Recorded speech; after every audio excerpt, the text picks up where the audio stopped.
I love matter.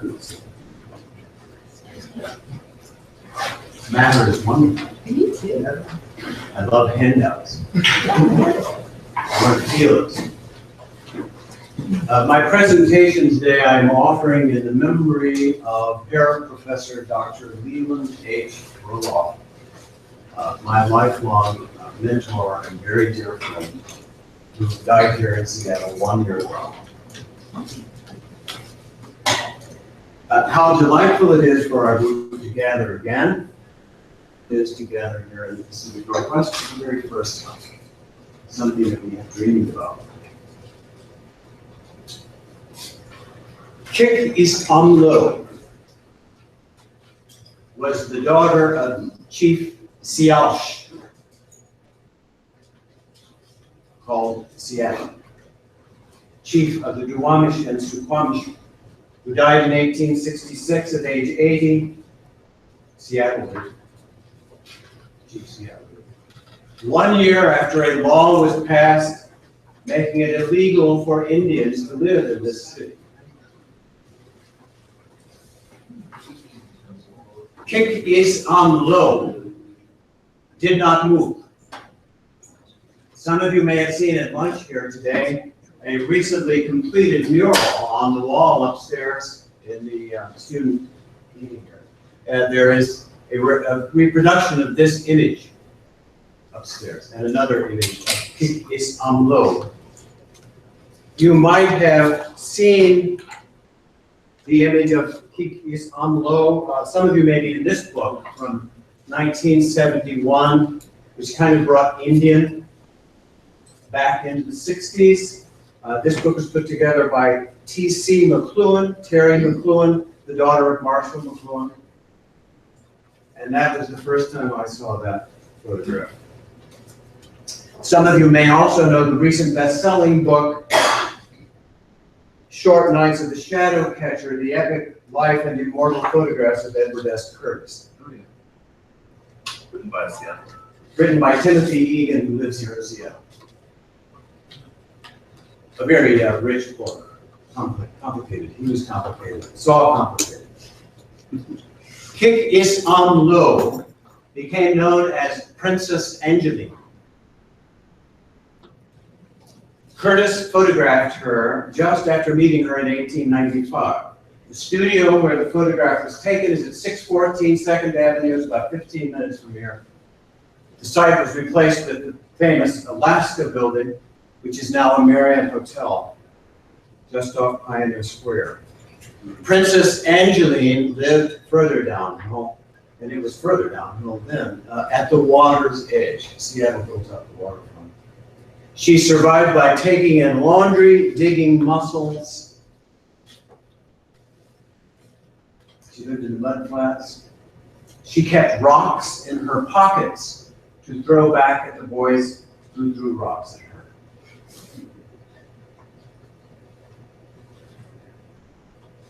Curtis paid Princess Angeline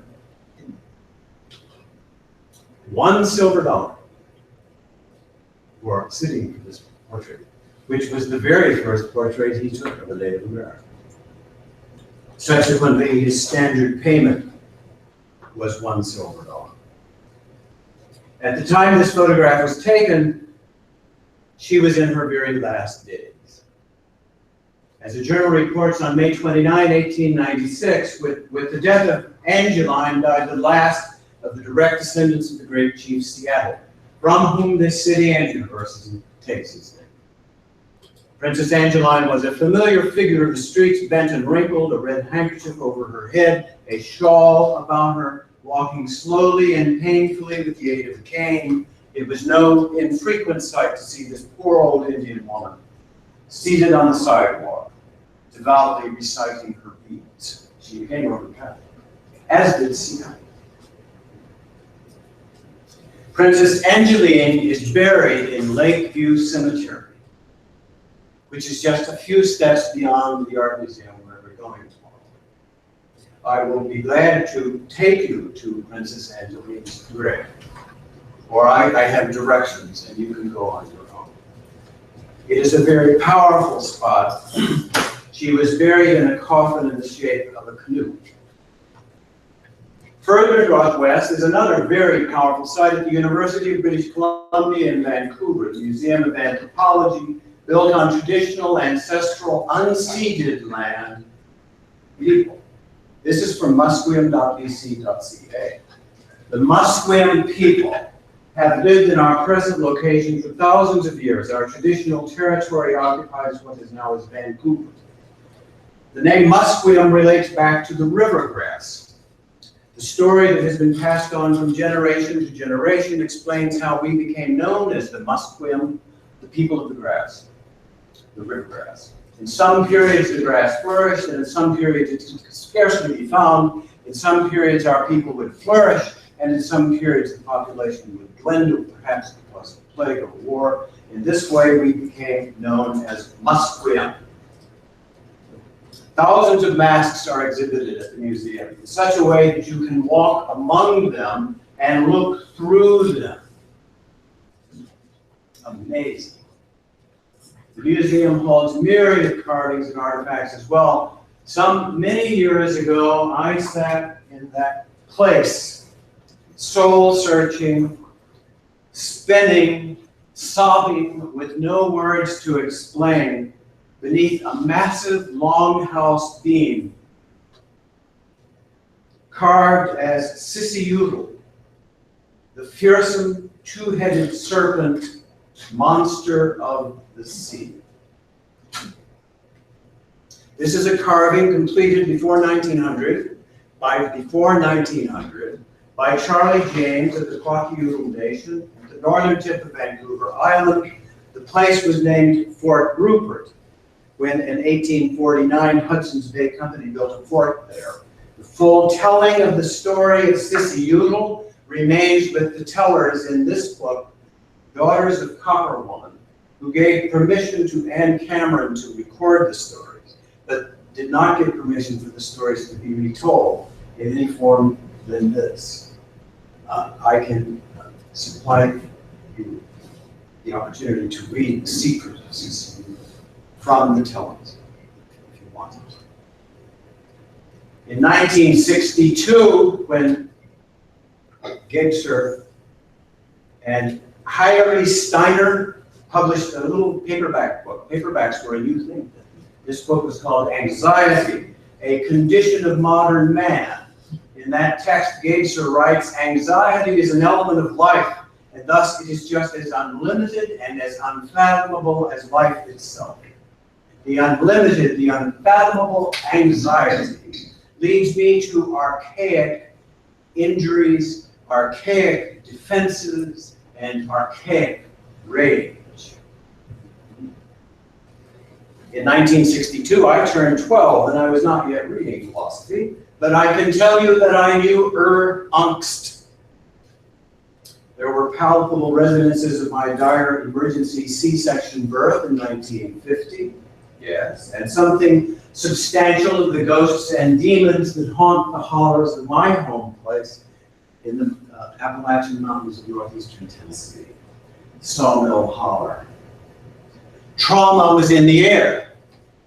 Of World War I and World War II, the creation and detonation of the atomic bombs, many local folks, mountain folks in my community, including an uncle of mine, had found employment and important positions at Oak Ridge in the uranium enrichment plant.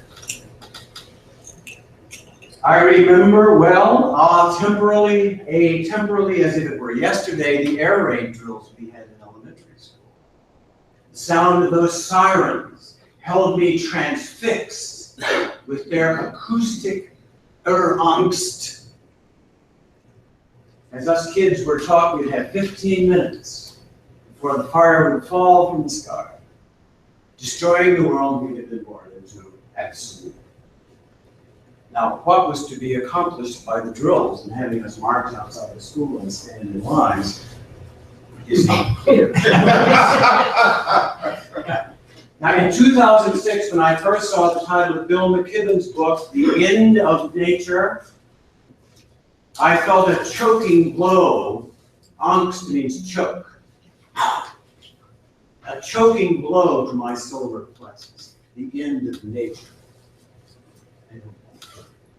My breathing was constricted. I wanted to flee my angst in blessed remembrance of a few corners of nature, a few secret gardens, some groves and coves close to my heart, in hopes that these sacred places, many of them Colorado, Rick, could surely be spared the horror. And now on my shelf are newer books. First of all, Habit, Thy Name is 21st Century by dear Peter Pagani. It's back there on the table. David Archer, The Long Thaw, How Humans Are Changing the Next 100,000 Years of Earth's Climate. Learning to Die in the Anthropocene, Reflections on the End of Civilization by Royce Scranton. After Nature, A Politics for the Anthropocene by Jedediah Purdy. The Shock of the Anthropocene by Christophe Bonnet and Jean-Baptiste Fresson. Timothy Morton presents Hyperobjects, Philosophy of Ecology After the End of the World. From process philosopher, theologian David Griffin comes Unprecedented, Can Civilization Survive the CO2 Crisis? We have the Dark Mountain Project in Britain, trying to name from these lines of the Carmel poet Robinson Jeffers. The disastrous rhythm, the dance of the dream-led masses down the dark mountain.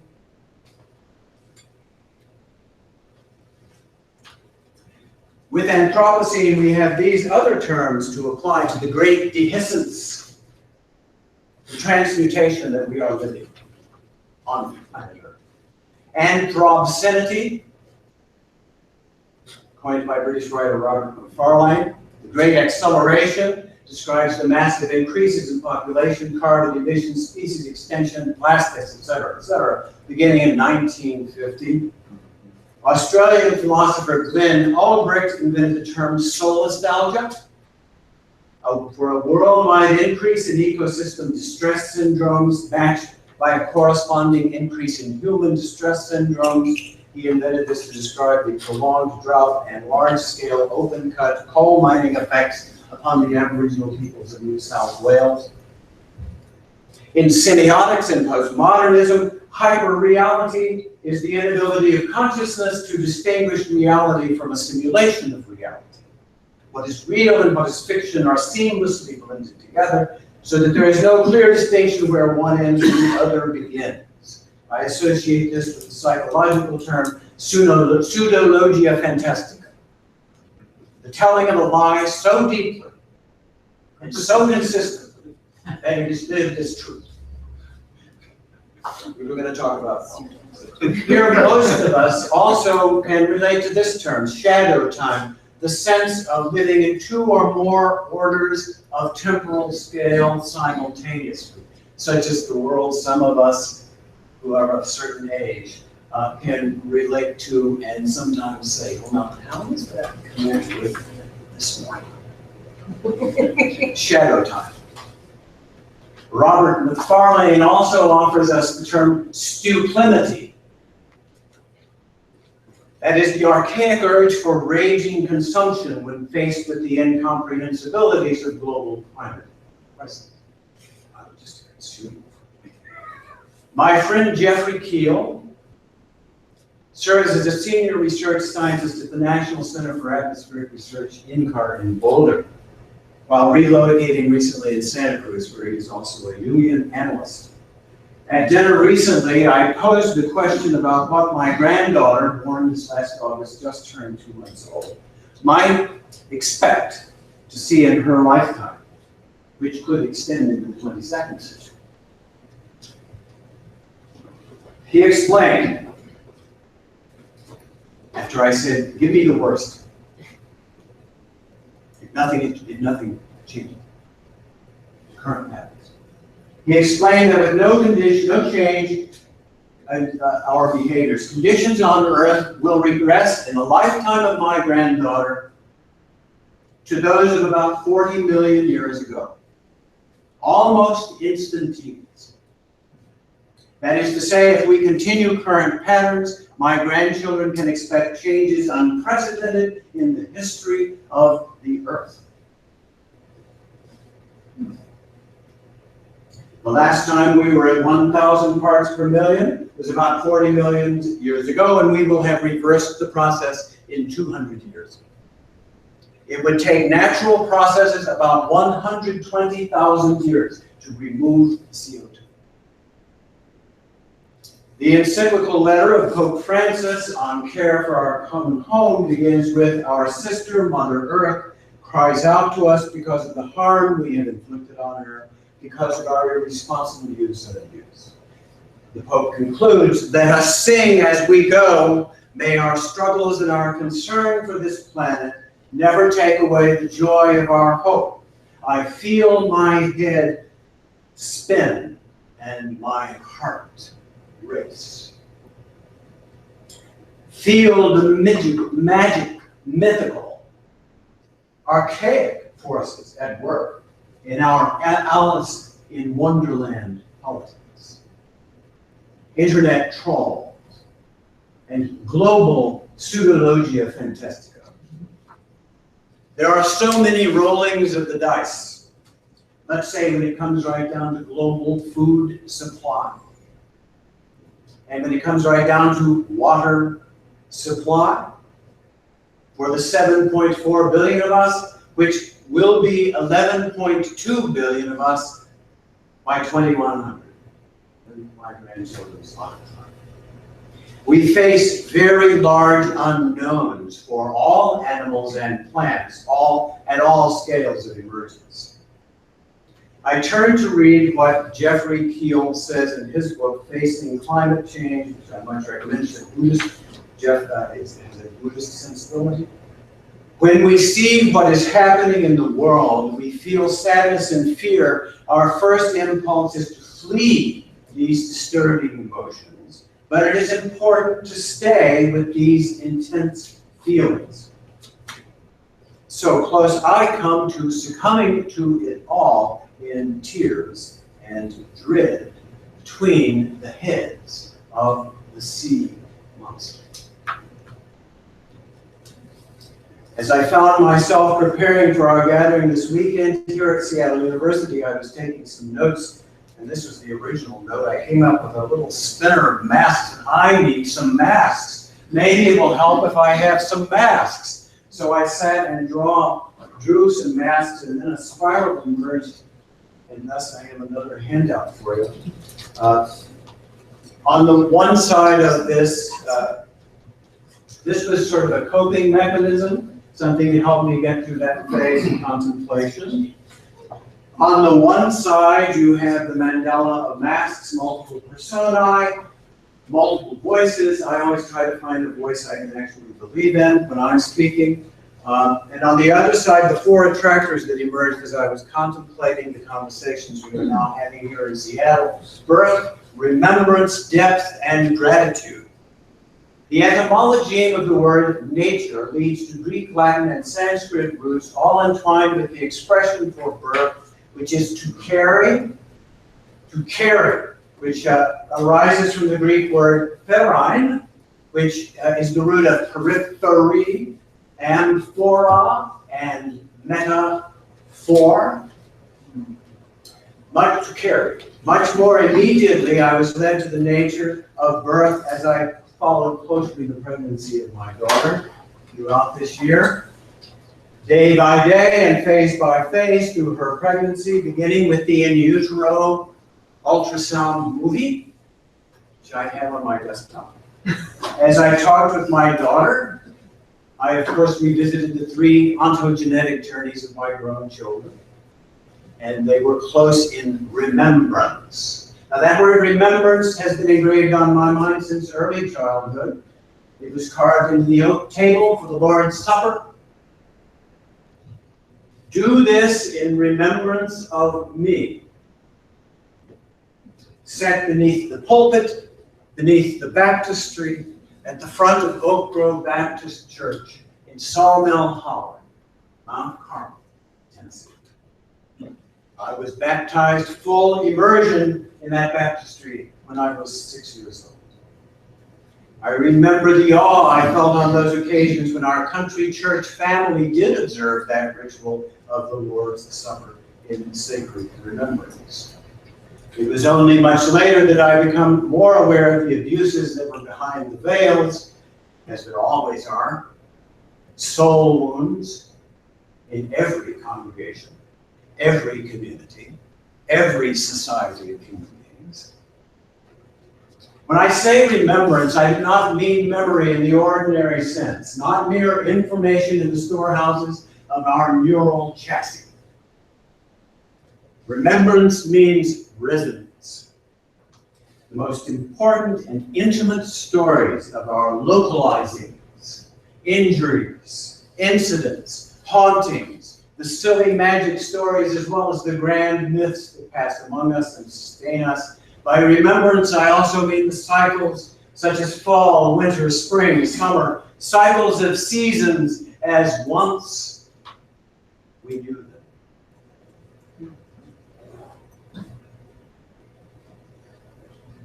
The etymology of memoria leads to remember sorrowfully, to mourn. Remembrance is deep. When I say remembrance, I'm talking about our most intimate heart-to-heart bonds. The harmonic resonance of Alpha and Omega. The stirrings of the dead among the living, the depth of the mysterium tremendum et fascinans, the void, the black hole at the core of all our experience, breathing in, breathing out, systole, diastole, love-dub. Depth is for real, the horrors, the hells, the hollers, the depths we have come to in the planetization of this truth. Either we will work together with climate change, or we will be sunk. Even so, Pope Francis urges us to sing as we go, and keep the joy of our hope with gratitude, giving thanks for life, life and more life, accepting the mercies that are new every morning. As I wake up and feel the blood flowing through my veins, did you know this? My doctor here has confirmed. On average, the entire volume of 5 liters of blood in the circulatory system of each one of us is pumped through our hearts at least one time every minute. So you talk about capillary flow. By the time I start a good paragraph, every drop of blood in your body is going to travel from your heart to your toes and back at least one time on it. And then think of the blood flow in all of our animal friends and the capillary flow of the trees and the plants. A Tuscarora medicine man, Ted Williams, offers this big medicine from 6 nations. Gratitude is the beginning of knowledge and wisdom. And I am good with that, thank you, Ted. So we have these 4: birth, remembrance, depth, gratitude. You can spin your own spinner and see what comes.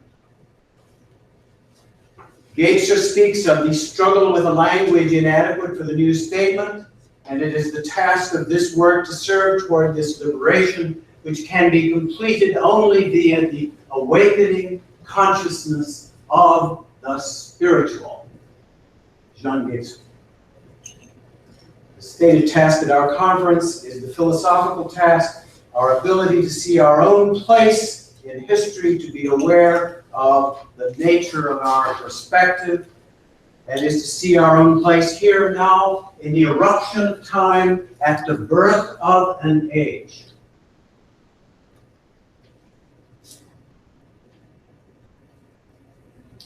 Gebser speaks of the concretion of the spiritual. Whatever happens on the earth, man must share responsibility.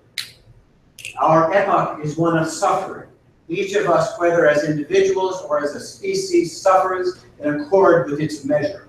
Our freedom is not to evade this measure, but to not let it overwhelm us. If we fulfill its demands, the future each of us carries within herself or himself. A cheerful seriousness able to wear in truth the primordial spiritual current, element. It fits our generation. Like all ages, our generation too has its task. Anyone who resides in origin and the present is protected and sustained by life and the spirit. John Gebser. He urges us to make the leap from the crucial moment, at this crucial moment, from the three-dimensional world into the four-dimensional reality of our day, the new world reality. We must attain a new attitude toward the actualities of the new reality, which are crystallizing in a new perception before us. So, as I've taught Gebser through the years, as some of you know, because you know EPO as well as I do, at the back of EPO is the synoptic chart of the structures of consciousness. Thank you, Jeremy. I asked you before that. Here is a version of that chart with the various structures. My EPO didn't come with that. See, New editions don't have it. Oh, the new edition don't have it. Okay, I was wondering what you were talking about too. you are simply bereft. Yes. You'll have to fix that. Yeah. So in teaching Gebser's chart, this delightful chart, it seemed to me very mental. It seemed to me very Times New Roman. And so I am drawn to magic spirals. And so I said, I'm going to put this, I'm just going to spin it on a spiral. That's all. I'm going to spin it on a spiral and see what happens. So you see this, then very quickly, two versions emerged. A phylogenetic version and in a Western projection, and an ontogenetic version. Okay, not yet. Oh, hang on. That's all right. That'll be good. And I made these transparencies. Remember these? And I started out, and this shows simultaneous emergence, and that is that all the attractors are emerging simultaneously, not one at point A and the rest is B, C, D, F, G. But they're all emerging simultaneously in a fractal simultaneity. So if you overlay these on the transparency thing, you can see simultaneous emergence of all the structures, all at once, ontogenetically and phylogenetically, at all scales of magnitude in all dimensions. Now, a student, an adult engineer, nuclear engineer, one of my classes once suggested, John, the spiral is nice, and then I made it. I said, well, let's look at it as a sphere, like a little planetarium. The spiral map is a cross-section of the sphere. You can look down on the phylogenetic projection, you can look up through the ontogenetic projection. And then he said, look, make it a toroid. Okay, what's a toroid?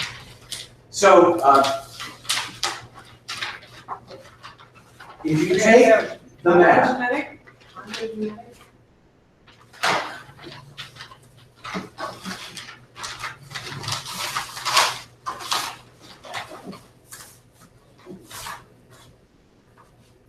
okay, so now we have Gebser's synoptic table. She's very good. With joy, I'm I'd like to buy a ballot. Now, to make a toroid, what do we do?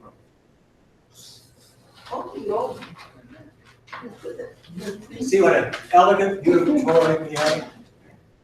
A perfect donut.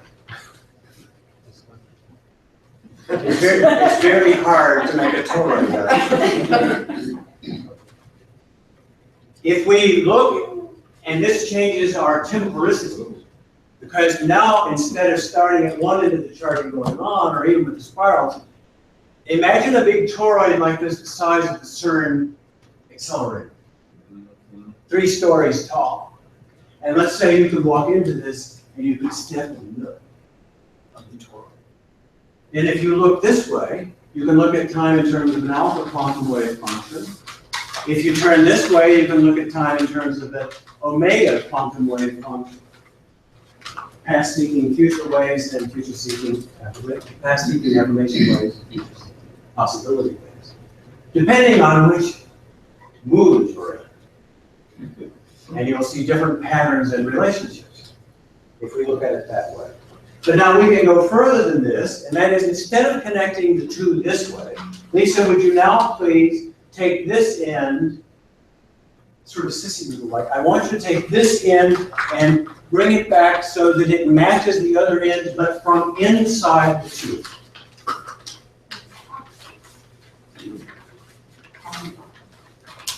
And what you will observe is that it is impossible. Because to take the one end through the tube to meet the other end from the inside, to turn the tube outside in upon itself, cannot be done in 3 dimensions. But it can be done in 4. And what you get in 4 dimensions is a Klein bubble. And what you have on your sheet is a Klein bubble. Then we suddenly have some extraordinary atemporal, aperspectival, adimensional characteristics that appear in our understanding. We are experiencing time freedom. We are no longer slaves to any specific temporal structure, while free to travel through all of it. Now, interestingly, if we take the Klein bottle and cut it in half, we get 2 Mobius strips. One twisting left, one twisting right. So we took Gebser's chart here and took. First, I'm gonna do a Mobius strip. He knows beer. Okay.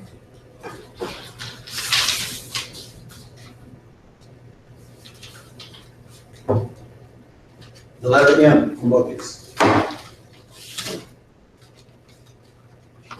Now, if you haven't contemplated Mobius strips recently, I strongly recommend them. They are beyond magic. So let's take Gebser's thought from his synoptic table and think of it in a mobile way.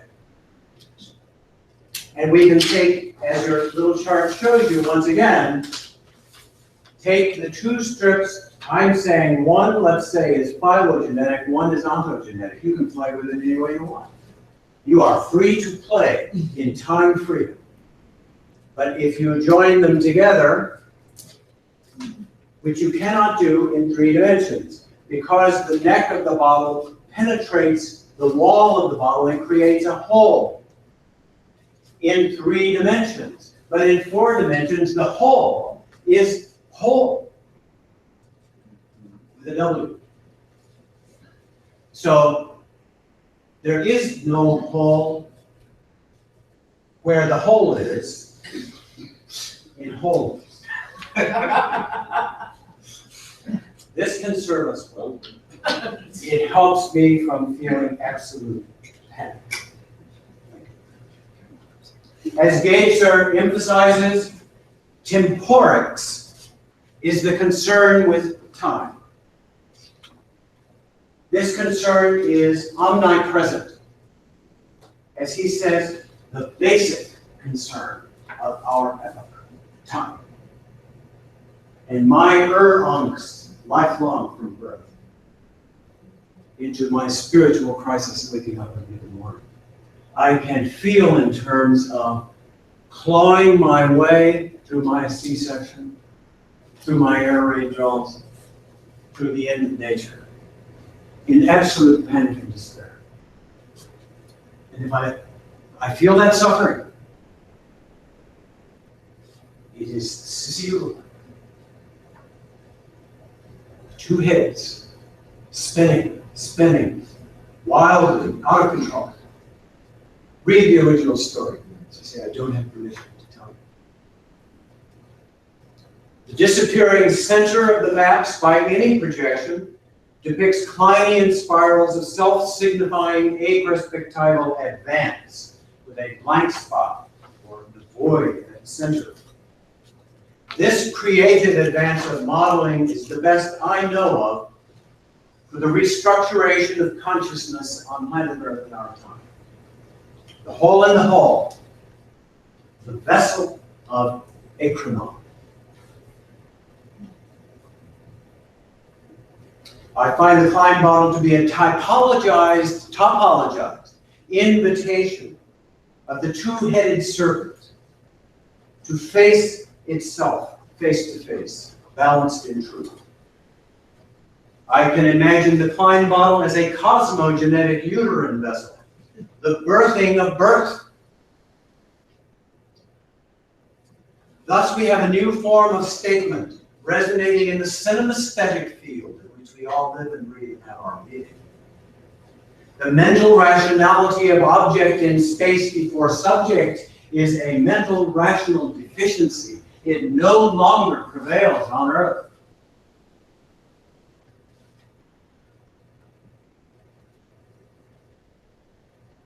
That's the upcoming generation.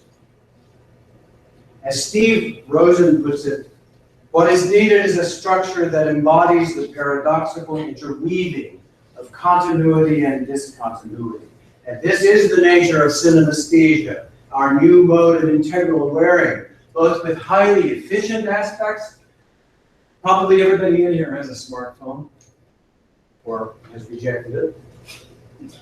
There are highly efficient aspects and there are dreadfully deficient aspects. There are efficiencies of integrality and there are deficiencies of integrality. Efficiency means making, deficiency means unmaking. We are being made and unmade at all scales of magnitude, in all dimensions, atemporal, apersonal. This is what is always happening. Molecular level, the quantum level, all of this level. Gebser says, uncertainty is inherent in life. But so is trust. Primordial trust. Urvertrauen. And so let it come. Urvertrauen. Primordial trust. Come, please.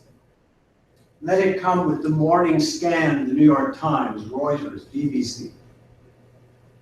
The morning tears and tears and rips of Facebook. This way. That.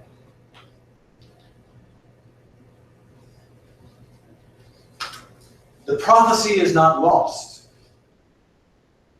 Whatsoever is, becoming whatsoever is not yet. Is not yet. Jeff Keel, in his Soul Tending Robes, states this to be his key message. We need to bring hearts into the world.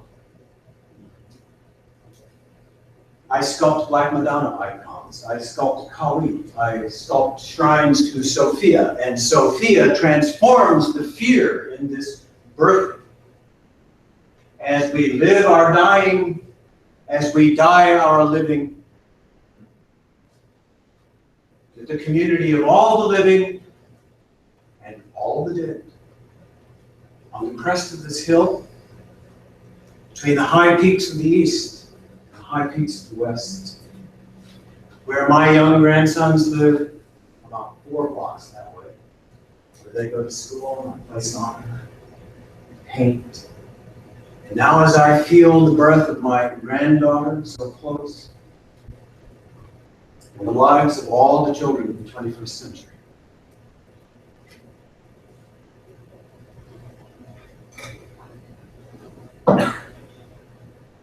exploding all compulsive ideas, all grid-like compulsive ideas, the lava flow of remembrance intensifies and saturates and deepens with molten forces, primordial, and unconditional trust.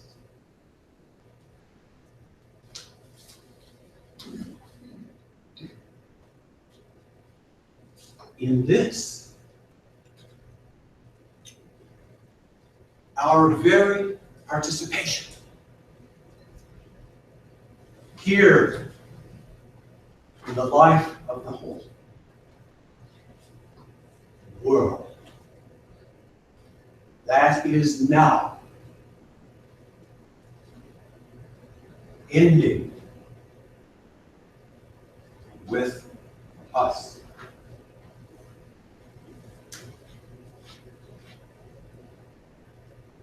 And beginning.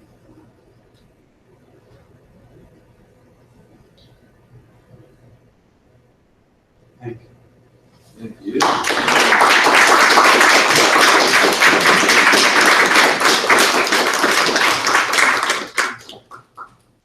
I had one more moment. What? Hold on.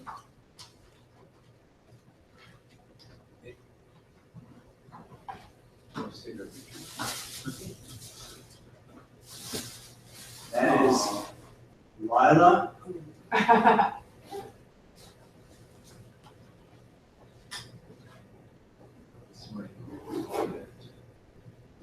Wren. She turned 2 months old. Oh.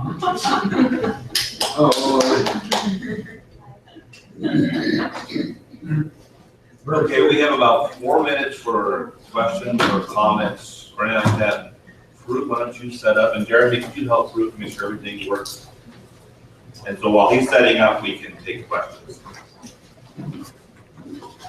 Comments or